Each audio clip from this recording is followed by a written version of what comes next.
I'm Julie Alexandria. And I'm Jennifer Mercedes. Between the two of us, we have over 2 decades of experience working in professional sports. We're telling the stories of women who are at the top of their game in sports and business. Welcome to the locker room.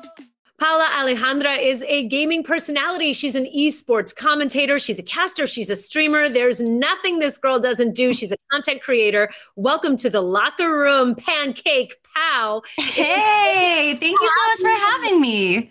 Thanks for being here. We are so excited to talk to you. We're going to start this thing off with a quick fire round. We're just going to throw a bunch of stuff at you, and you give us the first thing that comes to your mind.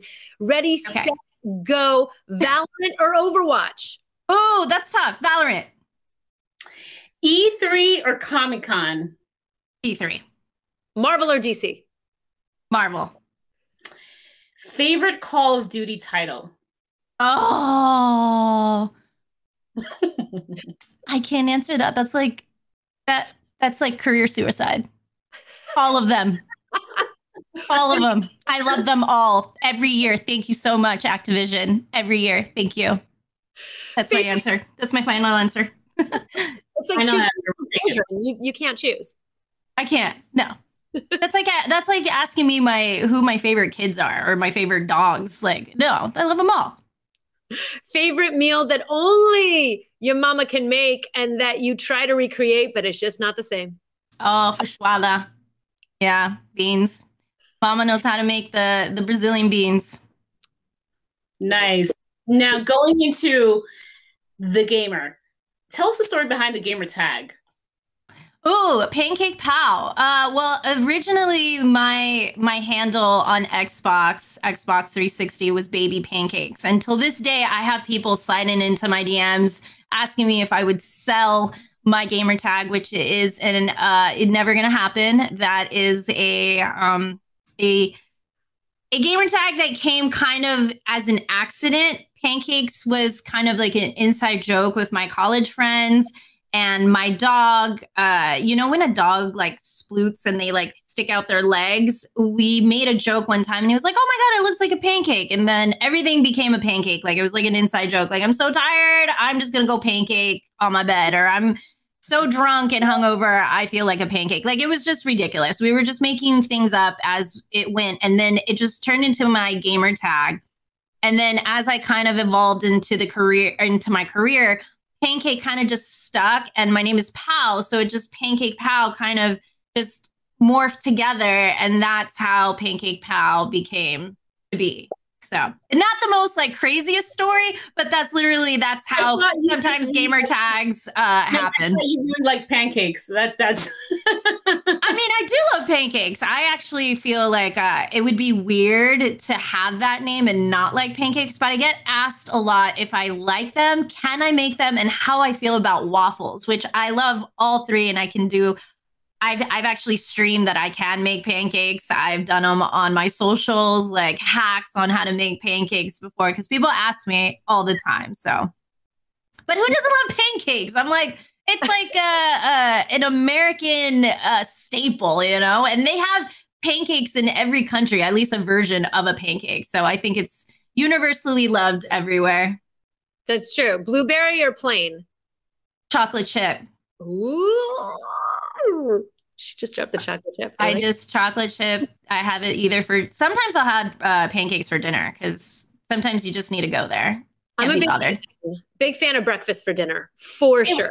It works every time. I don't know why people have not made it a thing. Maybe it is a thing, but in this gamer household, it's a thing.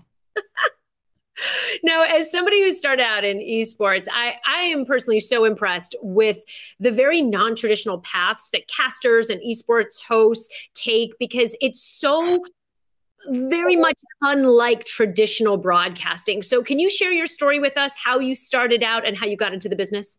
Yeah, I mean, I started off as an educator. I went to school, decided to become a teacher, and I was like, this is great.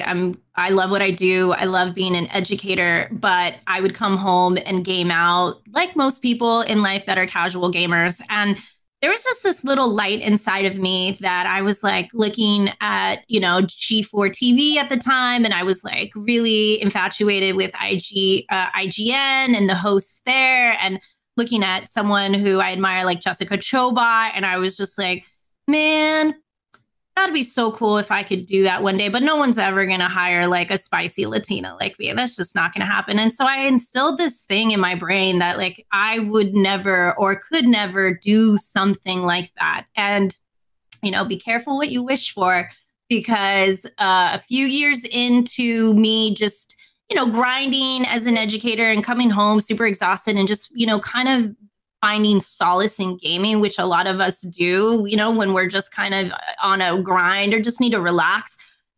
Someone just mentioned like, you should start a blog. And I was like, nobody reads blogs anymore, man. And they were like, well, start a podcast. And I was like, maybe. So I started a podcast very nonchalantly. And, you know, we were just talking about video games. And then I started realizing like, I really like talking about video games. Could I make this into a career? And I started for about a year and a half almost, just going to events. I had never gone to any events or anything like that. But at one point, I did get invited to E3.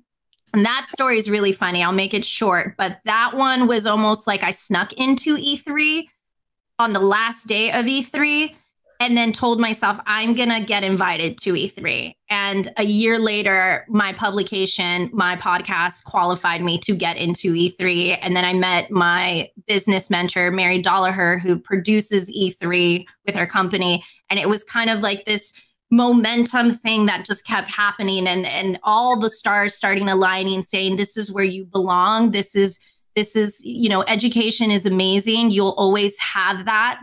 But nothing fulfilled my heart and my soul than talking about video games. It was just this calling that I had. It was uncontrollable. So I started touring all these gaming events on my own dime, super broke as an educator, but somehow I would just make it. I would stay in my friends' hotel rooms. We would all just crash. And I was just started networking. I started asking questions like, how do you become a gaming journalist? Where do you go? What do you do? And I started making connections and getting the right leads to the point where I finally found enough places where people were like, I'm going to give you a chance. You know, if you want to write for our publication, you know, please do. And like, I started writing little articles here and there for just small publications.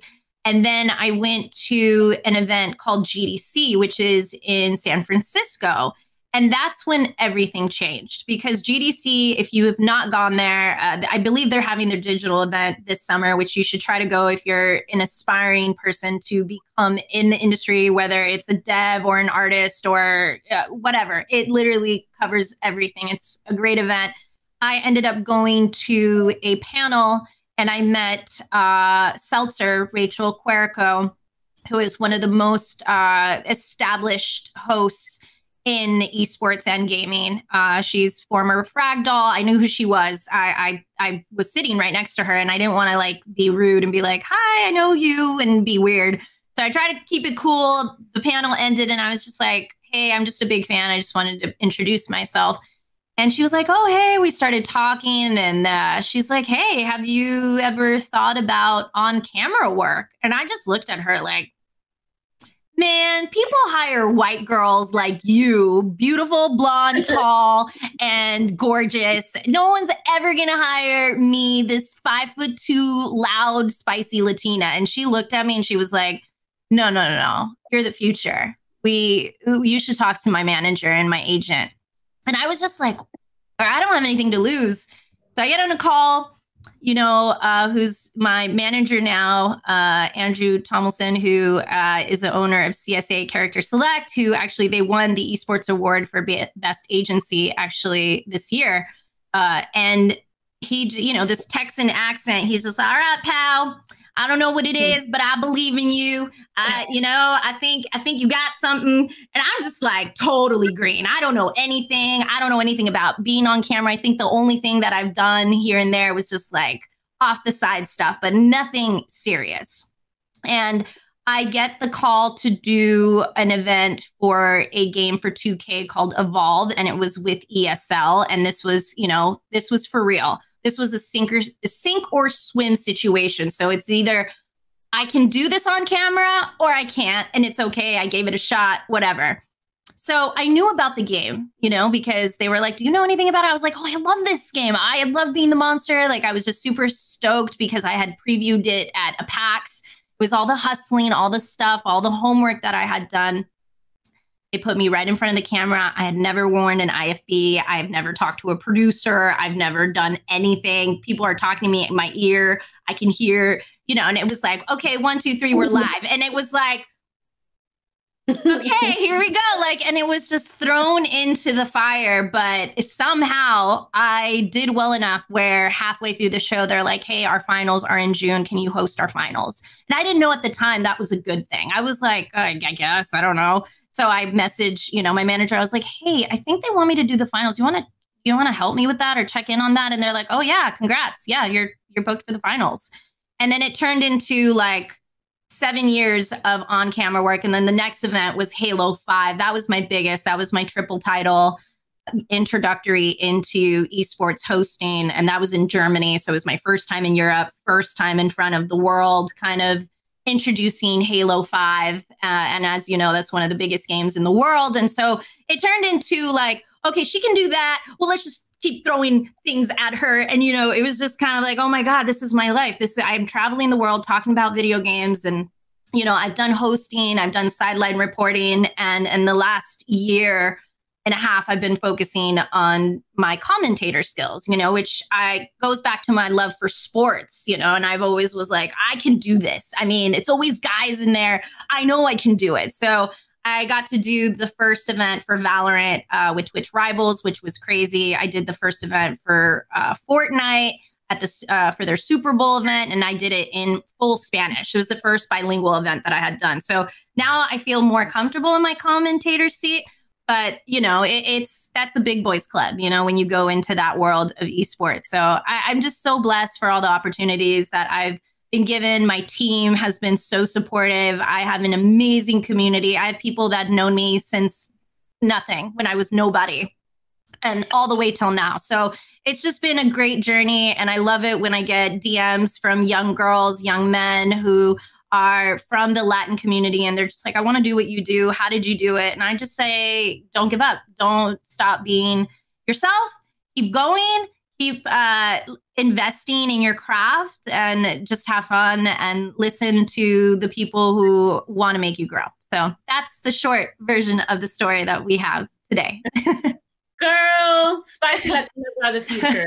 As you all can tell, those who are watching the show, Locker Room Talk, that's the main focus. We have all women from all types of backgrounds, but Spicy Latinas is where we at.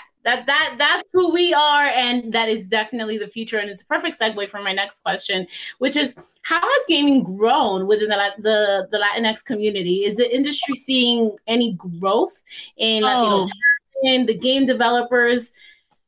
I mean, the devs have always been there, the artists, the behind the scenes people, that they've always been there since day one. But if we look at the entertainment side of things, I was the first Latina to do, the only Latin person to do the Fortnite event, the official broadcast for Fortnite. And Fortnite has one of the biggest communities in all of Latin community.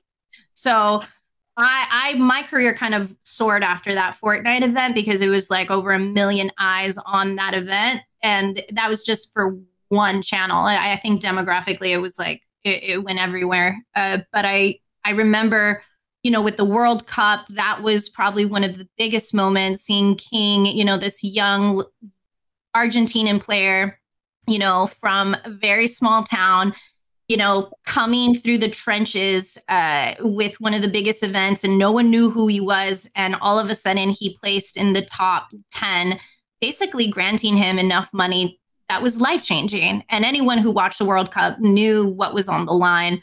And that was one of the most favorite Cinderella stories from, I think, in the last, that we'll hear about in the Latin community. So if you don't know King, Argentinian player, Fortnite player, he's incredible. Go follow him. He's so good, considering even how bad the internet can be. He still does amazing. And but we know that there's huge content creators in Spain, the community in Brazil alone for Valorant, CS:GO, I mean, it's just exponential. Like Brazil has its own catered event that's like E3 times 100, and it's called the Brazilian Game Show, and it's huge.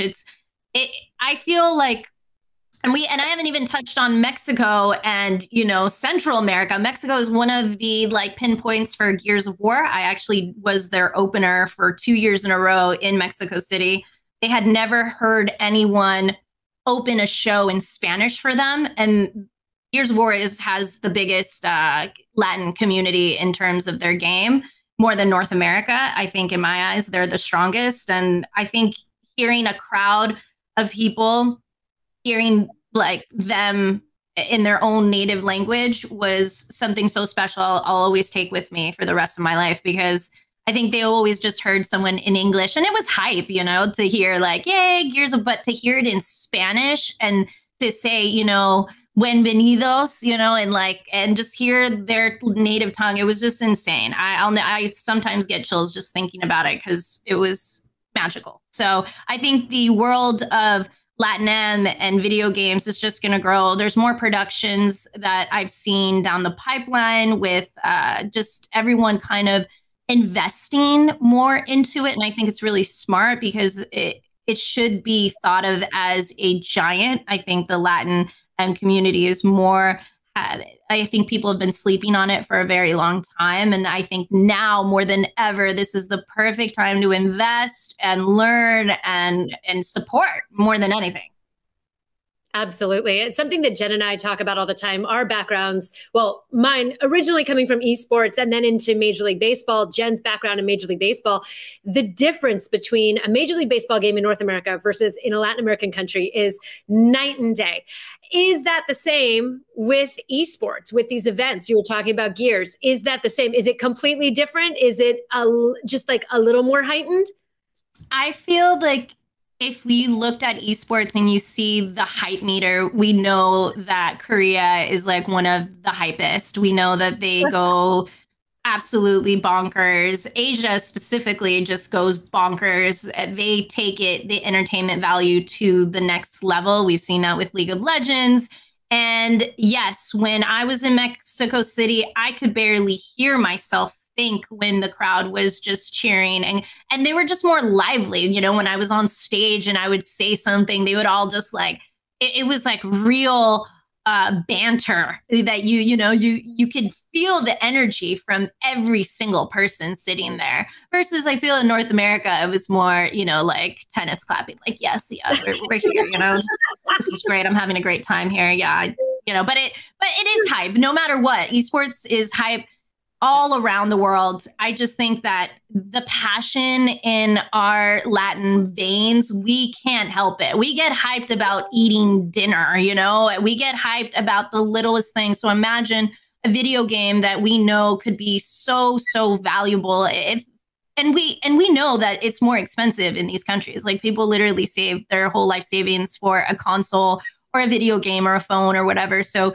they can be part of this digital amazing gaming world. So it's just a very sacrifice thing. So when you see these kids come to these events, like they really are just so happy. It's just genuine, and the energy is almost unmatched. So yeah, that's incredible. Now ESPN officially said that they have removed the dash from esports. Do you feel like you don't have to explain yourself and what you do anymore as much as esports gets more and more attention from the mainstream media? Yeah, I mean, it's funny, like at least they don't call it e-gaming anymore, which is really funny. I'm just kind of like, you know, I've been in meetings when they're like, okay, so let's talk about e-gaming. And you're just like, oh my God, these corporate people have no idea what they're talking about, you know? And I'm in the middle of like, how do I explain this? Or, you know, you'll see someone do the like lowercase e, then capital S. And I'm just like, no. Go look it up. The API officially said that you don't have to do that anymore. It is definitely all lowercase letters, no hyphen. Let's just put it out there. That's how it is. No more. Like I just want it to be clear to people around the world. That's how esports is spelled, unless it's in the beginning of a sentence or a brand. and you have to capitalize it. Lowercase c, guys, lowercase c. I mean, esports is just, it's its own entity. I think people have accepted it more because we've seen it now on TV, like E-League, TBS is that's their partner. So it's been done before. It's been done successfully. I think now more people are going to be like, whoa, that's cool. I've seen these events, or my kids talked about this, or I want to go to an event one day. And because I think the pandemic had happened, more people got invested into gaming because they were like, well, what else am I going to do? I can't watch TV 24/7. Like, let me go game and like hang out with my friends and play a video game. I know so many people that ordered consoles or got back into gaming because they rather do that than, watch TV 24/7. So things have changed. I think we are more now on the, okay, we were always the nerds and now we're the cool kids, and I invite everyone to be part of this amazing world, but we come with, my only request is that you come with an open heart and you're positive and you treat everyone the same, because we're all gamers.